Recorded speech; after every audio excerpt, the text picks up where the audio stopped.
Shalom Bapak Ibu, Saudara yang dikasihi dan mengasihi Tuhan Yesus Kristus. Berjumpa lagi bersama saya di YouTube channel GKI Cimahi dalam program Renungan Siang. Bagaimana kabar Bapak Ibu dan Saudara? Saya berdoa dan berharap agar Bapak Ibu semua dalam keadaan yang sehat dan baik. Namun apabila Bapak Ibu tidak dalam keadaan yang baik, jangan khawatir, karena Tuhan Yesus yang akan memulihkan. Bapak, Ibu, dan Saudara, sebelum bersama kita merenungkan firman Tuhan, mari kita meminta pimpinan dan hikmat Tuhan di dalam doa. Mari kita berdoa. Tuhan Yesus, selamat siang Tuhan. Kembali kami datang kepadamu Tuhan bersama-sama saat ini di tempat kami masing-masing dalam program Renungan Siang GKI Cimahi. Terima kasih ya Bapa, kami memohon agar Engkau memberikan hikmat serta memimpin di dalam kami merenungkan firman-Mu ya Bapa pada siang hari ini, sehingga kami dapat menjadikan firman-Mu ini sebagai terang, pelita bagi kehidupan kami selanjutnya. Terima kasih ya Bapa, hanya di dalam nama Tuhan Yesus kami berdoa. Amin. Renungan siang kita pada hari ini diambil dari Ayub 42 ayat 7 sampai 17. Ayub 42 ayat 7. Setelah Tuhan mengucapkan firman itu kepada Ayub, maka firman Tuhan kepada Elifas orang Teman, "Murkaku menyala terhadap engkau dan terhadap kedua sahabatmu, karena kamu tidak berkata benar tentang aku seperti hambaku Ayub. Oleh sebab itu, ambillah 7 ekor lembu jantan dan 7 ekor domba jantan, dan pergilah kepada hambaku Ayub, lalu persembahkanlah semuanya itu sebagai korban bakaran untuk dirimu. Dan baiklah hambaku Ayub meminta doa untuk kamu, karena hanya permintaannya lah yang akan kuterima supaya aku tidak melakukan aniaya terhadap kamu, sebab kamu tidak berkata benar tentang aku seperti hambaku Ayub." Maka pergilah Elifas orang Teman, Bildad orang Suah, dan Zofar orang Naamah. Lalu mereka melakukan seperti apa yang difirmankan Tuhan kepada mereka. Dan Tuhan menerima permintaan Ayub. Lalu Tuhan memulihkan keadaan Ayub setelah ia meminta doa untuk sahabat-sahabatnya, dan Tuhan memberikan kepada Ayub 2 kali lipat dari segala kepunyaannya dahulu. Kemudian datanglah kepadanya semua saudaranya laki-laki dan perempuan dan semua kenalannya yang lama, dan makan bersama-sama dengan dia di rumahnya.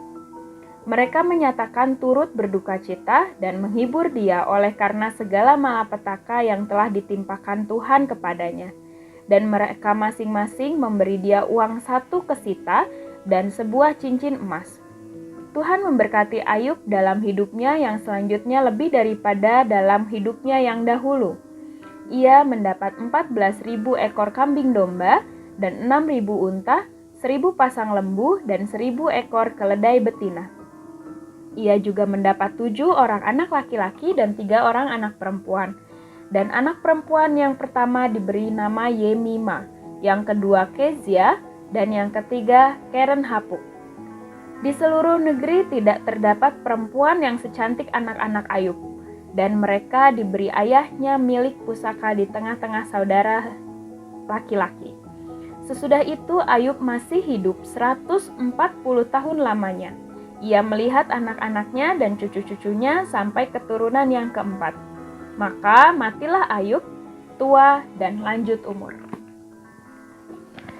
Ayub 42 ayat 7-17 merupakan perikop terakhir dari kitab Ayub. Lembaga Alkitab Indonesia memberikan judul pada perikop ini adalah keadaan yang dipulihkan. Seperti yang kita ketahui, Ayub merupakan tokoh di dalam Alkitab, di mana Alkitab menuliskan dalam Ayub 1 ayat 1, ada seorang laki-laki di tanah Uz bernama Ayub. Orang itu saleh dan jujur. Ia takut akan Allah dan menjauhi kejahatan. Selain itu, di dalam Alkitab juga disebutkan bahwa Ayub memiliki 7.000 ekor kambing domba, 3.000 ekor unta, 500 pasang lembu, 500 keledai betina, dan budak-budak.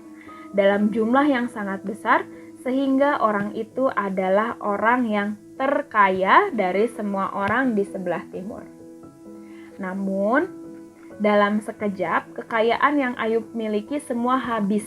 Ada yang dirampas, disambar api dari langit, dan anak-anaknya mati karena diterpa angin ribut. Namun, Ayub tetap sujud dan menyembah Allah dengan katanya, "Dengan telanjang aku keluar dari kandungan ibuku, dengan telanjang juga aku kembali ke dalamnya. Tuhan yang memberi, Tuhan yang mengambil, terpujilah nama Tuhan." Di dalam Ayub 1 ayat 22, dalam kesemuanya itu Ayub tidak berbuat dosa dan tidak menuduh Allah berbuat yang kurang patut. Selain itu, pada pasal 2 ayat 7 menuliskan, kemudian iblis pergi dari hadapan Tuhan, lalu ditimpanya Ayub dengan bara yang busuk dari telapak kakinya sampai ke batu kepalanya. Sampai istrinya bertanya, "Masih bertekunkah engkau dalam kesalehanmu? Kutukilah Allahmu dan matilah." Tetapi jawab Ayub kepadanya, "Engkau berbicara seperti perempuan gila. Apakah kita mau menerima yang baik dari Allah, tetapi tidak mau menerima yang buruk?" Dalam kesemuanya itu, Ayub tidak berbuat dosa dengan bibirnya. Sebagai manusia, akhirnya di pasal yang ke-16, Ayub mengeluh tentang perlakuan Allah. Sekali lagi Ayub hanya mengeluh, tetapi ia tidak marah pada Tuhan. Karena Ayub yakin Tuhan akan memihak kepada Ayub. Sampai pada akhirnya di pasal 42 ayat 7-17 yang merupakan perikop terakhir di kitab Ayub, keadaan Ayub dipulihkan. Tuhan memberikan kepada Ayub 2 kali lipat dari segala kepunyaannya terdahulu. Ayub juga mendapatkan kembali 7 anak laki-laki dan 3 anak perempuan yang kecantikannya tidak tertandingi di seluruh bumi. Dan Ayub hidup untuk 140 tahun lamanya. Bapak, Ibu, dan Saudara, renungan siang hari ini berjudul Dipulihkan. Seperti Ayub, saya yakin setiap daripada kita mempunyai masalah. Apakah masalah itu besar atau masalah kecil? Saya yakin itu hanyalah kita yang mengalami masalah tersebut yang dapat menilainya. Masalah kecil untuk kita, bisa jadi itu adalah masalah yang besar untuk mereka. Begitupun masalah kecil untuk mereka, bisa jadi itu adalah masalah yang besar untuk kita. Seringkali kita sebagai manusia, kita marah sama Tuhan dengan keadaan yang Tuhan kasih kepada kita. Seringkali kita bersungut, bahkan mungkin sampai meninggalkan Tuhan. Namun, pada siang hari ini dari Ayub bersama-sama kita belajar. Dalam pencobaan dari iblis, sekali-kali Tuhan tidak meninggalkan Ayub. Tuhan tetap memperhatikan Ayub, dan itu pula yang kita yakini dalam kesesakan yang kita alami saat ini, sekali-kali Tuhan tidak meninggalkan kita. Selain itu, dalam pencobaan dari iblis, sekali-kali Ayub tidak marah pada Tuhan. Ayub hanya mengeluh, ya, karena Ayub adalah seorang manusia. Tetapi, di dalam keadaannya tersebut, Ayub tetap sujud dan menyembah Tuhan. Bapak, Ibu, dan Saudara, 2 tahun 5 bulan kita sudah mengalami pandemi COVID. Banyak sekali di antara kita yang terdampak. Mulai dari kehilangan sanak keluarga, kehilangan pekerjaan, bahkan sampai kehilangan pengharapan. Pada siang hari ini, Bapak, Ibu, dan Saudara, mari kita bersama belajar dari tokoh Ayub. Marilah kita terus berserah diri, berpengharapan, sujud, dan menyembah kepada Tuhan Yesus sekalipun dalam keadaan kita yang terpuruk.